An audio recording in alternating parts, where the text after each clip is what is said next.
நானும் என் ஒரு ஃப்ரெண்டும் வந்து ஃபேன்சி ஸ்டோருக்கு போயிருந்தோம். அப்போ வந்து ஒரு கம்பல் அவளுக்கு ரொம்ப பிடிச்சிருச்சு. சரி ஓகே எவ்வளோ அப்படின்னு சொல்லி கேட்டால் 50 ருபீஸ் அப்படின்னு சொல்லி சொன்னாங்க. ஓகே வாங்கிடுவான்னு நினச்சேன். பார்த்தா வாங்கலை. ஏன்டி வாங்கலை, உனக்கு தான் ரொம்ப பிடிச்சிருந்துச்சி அப்படின்னு கேட்டால், இல்லை அது வந்து குவாலிட்டி நல்லா இல்லை சொன்னான். சரி ஓகே அப்படின்னு விட்டுட்டோம்.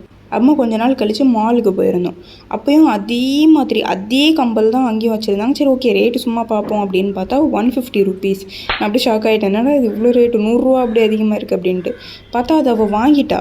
நான் நினச்சா வாங்க மாட்டா, 50 ரூபாய்க்கா வாங்கலை, இது 150 ரூபா எப்படி வாங்குவோம் அப்படின்னு நினச்சேன்.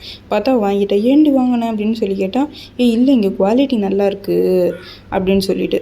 அப்போ தான் எனக்கு ஒன்று புரிஞ்சிச்சு. குவாலிட்டி எல்லாம் ஒன்று தான். அந்த நம்பிக்கை, காசு கொடுத்தா தான் நமக்கு நல்லா ப்ராடக்ட் கிடைக்கும், குவாலிட்டியான ப்ராடக்ட் கிடைக்கும் அப்படின்னு சொல்லிட்டு. இதில் ஆனால் இன்னும் ரொம்ப முக்கியமான விஷயம், நம்ம யாருக்காச்சும் ரொம்ப அவைலபிளாக இருந்தோம் அப்படின்னு சொன்னால் அவங்க நம்மளை ரொம்ப மட்டமாக நடத்துவாங்க, ரெஸ்பெக்டே கொடுக்க மாட்டாங்க. ஆனால் இதுவே பாருங்களேன், உங்களுடைய டைமுக்கு உங்களுக்குன்னு நீங்கள் எப்போ வேல்யூ கொடுக்குறீங்களோ அப்போ உங்களை ரொம்ப ரெஸ்பெக்டாக நடத்துவாங்க. இந்த சேஞ்சை நோட்டீஸ் பண்ணியிருக்கீங்களா?